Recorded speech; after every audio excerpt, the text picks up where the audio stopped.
کہ جہاں پر اگر بے جان چیزیں بھی آ جاتی ہیں نا تو وہ مقدس ہو جاتی ہیں. وہ برفیاں، وہ مٹھائیاں کہ جب تک بازاروں میں سجے ہوئے تھے کوئی دیکھنے والا نہ تھا، مگر جب حسین کی مجلس کا تبرک بن کر آ گیا تو امیر سے امیر قطار میں ہاتھ پھیلائے ہوئے کھڑا ہے. حسین سے منسوب ہوئی فقط، حسین کے فرض سے منسوب ہوئی، مجلس اعلیٰ سے منسوب ہوئی، امیر سے امیر ہاتھوں کو پھیلائے ہوئے کھڑا ہے. وہ سونا، وہ چاندی جب تک بازاروں میں تھا کوئی دیکھنے والا نہ تھا، مگر جب علم کا پنجہ بن کر آ گیا ہر کوئی ہے کہ جو چننے کے لیے آمادہ ہے. بہت ساری چیزیں ہیں، نہ جانے کتنی چیزیں ہیں ہم اور آپ کبھی درک نہیں کرتے، لیکن کبھی غور کریں یہ تمام کی تمام چیزیں بے جان ہیں، ان میں جان نہیں ہے. جب یہ حسین کے در پر آئے تو اتنی مقدس ہو گئی کہ اسے چوما بھی جائے، اسے لینے کے لیے ہاتھوں کو بھی پھیلایا جائے تو ہم تو جان رکھتے ہیں نا، ہم تو جان رکھتے ہیں جب ہم اس فرش پہ آئیں گے تو ہماری قدر و منزلت کیا ہونی چاہیے. لیکن ہم نے کبھی نہیں دیکھا کہ کوئی آنے کے بعد ہمیں چوم رہا ہو. کبھی سوچا ہے کیوں؟ کیونکہ یہاں آنے والا خالص نیت سے نہیں آتا. اگر انسان کی آنے کے بعد یہ نیت ہو کہ میں حسین سے منسوب ہو گیا، میں کچھ کہنا چاہ رہا ہوں، اگر کوئی اس نیت سے آئے کہ میں فقط ذات حسین سے منسوب ہو گیا تو اسے چوما بھی جائے گا، یاد بھی کیا جائے گا. ارے مثال بھی موجود ہے نا، اور فقط حسین کی نیت لے کر آیا، فقط حسین کی نیت لے کر آیا، شہید ہو گئے، ذکر آج بھی ہو رہا ہے. تو معلوم ہوا کہ جو فقط حسین کی نیت لے کر آتا ہے، یہ بے جان چیزیں حسین کی نیت لے کر آتی ہے. کبھی آپ نے دیکھا ہے وہ چاندی، وہ سونا جو علم سے منسوب ہو گیا ہو، وہ پٹکا جو فریرے سے منسوب ہو گیا ہو، بازاروں میں بکتا نہیں ہے کیونکہ منسوب ہو گیا حسین سے. تو یہ اس فرش کے تبرکات ہے. انسان جتنا چاہے بس مانگنے کا سلیقہ اور لینے کا سلیقہ ہونا چاہیے. یہاں پر مانگنے میں کمی آ سکتی ہے، عطاؤں میں کمی نہیں آ سکتی. یہ وہ دربار ہے، اس سخی کا دربار ہے کہ جہاں اگر بے اولاد آتا ہے تو اولاد عطا کر دی جاتی ہے، فطر سایہ والوں پر عطا کر دیے گئے، اور آیا بخشش دے دی گئی. تو یہ فرش ہے، اور ہمیشہ کوشش بھی کریں جب بھی اس فرش پر آئیں باوضو ہو کر آئیں. جب آپ آئیں گے تو اس کیفیت کو بھی محسوس کریں گے کہ جب آپ بغیر وضو آتے تھے اس مجلس میں تب آپ کی کیفیت کیا ہوا کرتی تھی، جب آپ باوضو آ رہے ہیں تب آپ کی کیفیت کیا ہوتی ہے. اور اس لیے بھی اس مجلس کو عبادت سمجھ کر آنا، اسی لیے کہہ رہا ہوں وضو کر کر آنا. عبادت سمجھ کر آؤ گے وضو کر کر آنا، اور یہ سوچ کر آنا کہ اس فرش پہ کون کون آتا ہے. اللہ اکبر. علماء اس بات کو بیان کرتے ہیں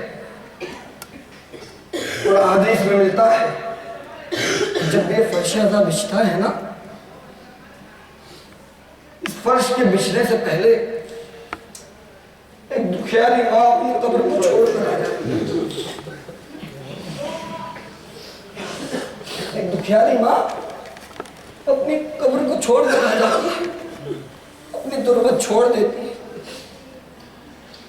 شب 8 ہو گئی، بہت کم دن رہ گئے اب عاشور میں، مدون کا گھر جمنے میں 2 دن رہ گئے، اور ہم اور آپ ٹھیک سے پرسا بھی نہیں کر سکے. اپنے سفر میں، اپنی تھکن میں اس حسین کو پرسا بھی نہ دے سکے، ان کے شہداء کو پرسا بھی نہ دے سکے، مگر ہم اور آپ کریں تو کیا کریں. 10 دن ہے، 72 ذکر ہے، اور آخر دنوں میں تو بنی ہاشم کے مصائب بھی پڑے جاتے ہیں. لیکن حسین کے ان جان نثاروں سے بس ایک جملہ کہتے ہوئے جو حسین نے کہا تھا، اینا اینا حبیب، اینا اینا خور، اینا اینا سعید. ارے میرے جان نثاروں تمہیں کیا ہو گیا ہے؟ حسین تمہیں آواز دے رہا ہے، تم حسین کی آواز پر بیٹھ نہیں گئے.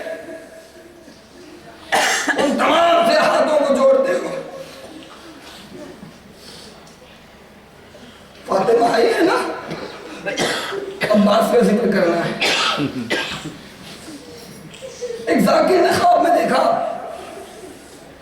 کہ بیوی ہے کہ جو اس سے شکوہ کر رہی ہے کہ تو میرے بیٹے کے مصائب نہیں پڑھتا. تو ذاکر کہتا ہے بیوی میں تو حسین کا ذکر کرتا ہوں. بیوی کہتی ہے تو میرے فرزند کے مصائب نہیں پڑھتا. ذاکر کہتا ہے نہیں بیوی میں حسین کا ذکر کرتا ہوں. ایک مرتبہ فاطمہ کہتی ہے تو میرے بیٹے عباس کے مصائب نہیں پڑھتا.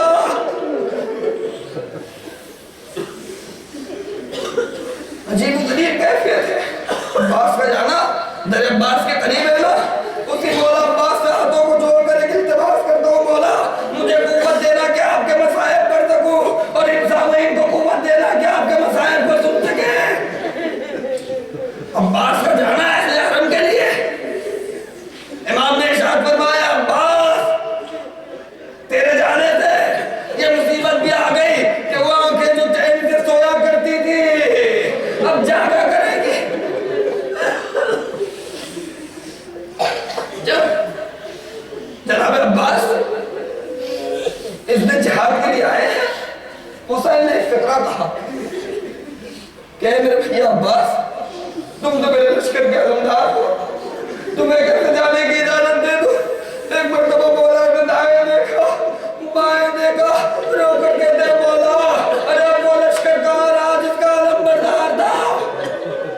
حسین ہے کہ جو اجازت نہیں دے رہے. ایک مرتبہ در خیمہ پہ آئے کیا دیکھا کہ ننھی سکینہ ہے کوزہ لیے ہوئے ہیں. اے چچا التاش اے چچا پیاس مارے ڈالی. عباس آئے کہا حسین پانی لانے کی اجازت دیجئے. امام نے اجازت دی مگر اس فکرہ کہا اے عباس جاؤ اور زینب سے رخصت لے لو. مقتل لکھتا ہے کہ عباس در خیمہ میں آئے ایک مرتبہ سرداروں نے بھیج دیا. زینب آگے بڑھی. آگے بڑھنے کے بعد کہتی ہے بیبیوں یہاں ہو. جب میں مدینے میں تھی ایک دن اچانک میرے سر سے ردا سرک گئی. میں نے فوراً ردا کو درست کیا. بس اس منظر کو میرے بابا نے دیکھ لیا. اس منظر کا دیکھنا تھا غارو غار رونے لگے. میں نے پوچھا بابا رونے کا کیا سبب ہے. علی مرتضیٰ نے کہا بیٹی تو نہیں جانتی ایک وہ دن بھی آئے گا کہ جب تیرے ردائیں چھین لی جائے گی. میں ہمیشہ سوچتی تھی ارے جس کا عباس جیسا بھائی ہو ارے کون اس کے سر سے ردا اتارے گا. علی مرتضیٰ دنیا سے چلے گئے لیکن مجھے یقین تھا میرا پردہ سلامت ہے. میرا بھیا حسن چلا گیا مجھے یقین تھا میرا پردہ سلامت ہے. مگر عباس آج تم جا رہے ہو. اے بھیا عباس آج تم جا رہے ہو. آج زینب کو یقین ہو گیا ردائیں چھینی جائے گی. عباس چلے. مقتل لکھتا ہے یہ کربلا کا وہ شہید ہے. جب بھی حسین کسی کو سوار کرتے تھے نا پہلے اسے سوار کرتے تھے پھر وہ جانے والا جاتا تھا. لیکن عباس کی ذات وہ ذات ہے گھوڑے پر سوار نہ ہوئے جب تک حسین کو دیکھتے رہے پیچھے مڑ مڑ کر دیکھتے رہے. جب حسین دکھنا بند ہو گئے سوار ہوئے. ادھر حسین نے اکبر سے کہا اے بیٹا علی اکبر مجھ میں اتنی قوت نہیں ہے کہ میں عباس کو جاتے ہوئے دیکھوں. تم مجھے جنگ کا حال سناؤ. ایک مرتبہ علی اکبر نے جنگ کا حال سنانا شروع کیا. اے بابا عباس مقتل کی طرف بڑھ رہے ہیں. عباس رنگ کی طرف بڑھ رہے ہیں. حسین نے مرحبا کہا. علی اکبر نے کہا بابا عباس نہر کی طرف بڑھ رہے ہیں. حسین نے مرحبا کہا. ایک مرتبہ علی اکبر نے کہا بابا ارے چچا عباس نہر میں اتر گئے ہیں. علی اکبر نے جیسے یہ کہا حسین نے آسمان کی طرف دیکھا کچھ نہ کہا. پھر علی اکبر نے کہا بابا ارے حسین اے میرے بابا عباس نے مجھ کو بھر لیا خیمے کی طرف آ رہے ہیں. حسین نے مرحبا کہا. بس جیسے ہی علی اکبر نے ایک منظر کو دیکھا کہا بابا ارے چچا کی خیر ہو علم ہے جو اڑ رہا ہے. بس ایک مرتبہ علی اکبر نے کہا اے بابا علم ہے کہ جو دائی پھر علی اکبر کہتے ہیں بابا ارے علم بھائی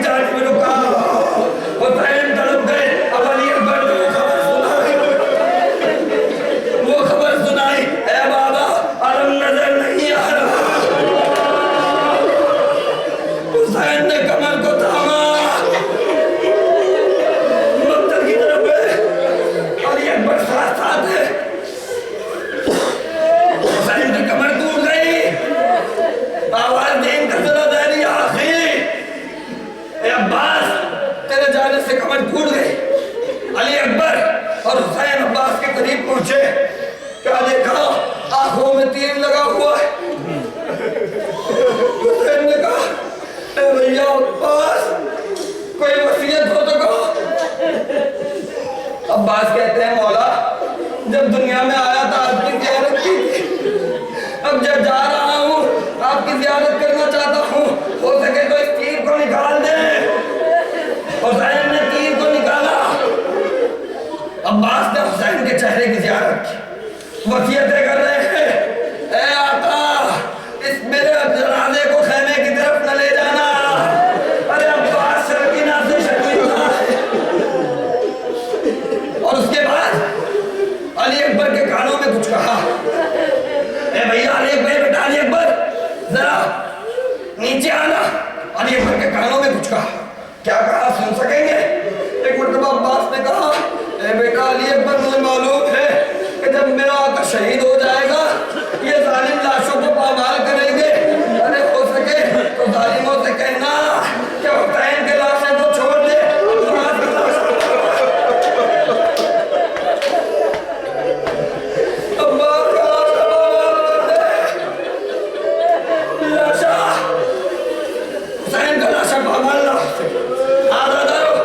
عباس شہید ہو گئے، آپ کو گریہ کرنا تھا آپ نے کر لیا، مگر ایک منظر کی طرف آپ کو لے جانا چاہتا ہوں۔ یہ عباس کی شہادت اہل حرم کو وہ اثر کر گئی۔ جب یہ قافلہ رہا ہو کر مدینہ گیا ہے نا، ام البنین کے 4 بیٹے تھے، چاروں کے 4 کربلا میں شہید ہو گئے۔ روضہ رسول پر گریہ کیا کرتی تھی، اتنی زور سے گریہ کرتی تھی، لوگ پوچھتے تھے کون ہو؟ لوگ جب کہتے تھے ام البنین ہے، ام البنین کہتی تھی مجھے ام البنین نہ کہو، ارے میری دنیا کربلا میں اجڑ گئی، میری دنیا کربلا میں اجڑ گئی۔ دن گزرتے رہے، عید کا چاند نمودار ہوا، اللہ اکبر۔ اہل حرم کی کربلا کے بعد یہ پہلی عید ہے۔ عزادارو عید کے دن ہمارا دستور ہوتا ہے نا، چھوٹے بڑوں کے گھر جاتے ہیں عیدی کے لیے۔ اہل حرم کربلا کے بعد کس کے گھر جاتے؟ ایک مرتبہ تمام بیویاں عید کی رات میں روضہ رسول پر جمع ہوئی، حسین پر گریہ کیا، واہ محمدہ واہ مصیبتہ۔ تمام بیویوں نے گریہ کیا اور آپس میں یہ طے کیا کہ کل عید کا دن ہے، عید کے دن دستور ہوتا ہے کہ چھوٹے بڑوں کے گھر جاتے ہیں، ہمارا تو کوئی بڑا نہ رہا مگر ام البنین موجود ہے، ہم ام البنین کے گھر عباس کے کرسی کے لیے جائیں۔ راوی کہتا ہے عید کا دن نمودار ہوا، تمام بیویاں جمع ہوئی، ام البنین کے گھر پہنچی، پر جیسے ہی ام البنین نے زینب علیہ مقام کو آتے ہوئے دیکھا، ایک مرتبہ اپنے مقام کو چھوڑ دیا، ارے شہزادی آپ نے کیسے زحمت کر لی؟ ایک مرتبہ زینب کہتی ہے ماں ام البنین ہم تمہیں عباس کا کرسا دینے آئے ہیں، ارے تمہاری دنیا کربلا میں اجڑ گئی، ہم تمہیں عباس کا کرسا دینے آئے ہیں۔ بس ام البنین نے کہا میں عباس کا کرسا نہ لوں گی، ارے وہ تو غلام تھا آقا پہ قربان ہو گیا، ارے میں تمہیں حسین کا کرسا دیتی ہوں، میں تمہیں حسین کا کرسا دیتی ہوں، بس حسین کا نام آنا تھا۔ تمام بیویاں رونے لگی۔ ایک مرتبہ ام البنین نے عباس کے بیٹے فضل سے کہا کہ بیٹا فضل جاؤ تمام بیویوں کے لیے پانی کا اہتمام کرو، اے بیٹا فضل جاؤ اہل حرم کے لیے پانی کا اہتمام کرو۔ فضل جو کم سن تھے ایک مرتبہ مشق لے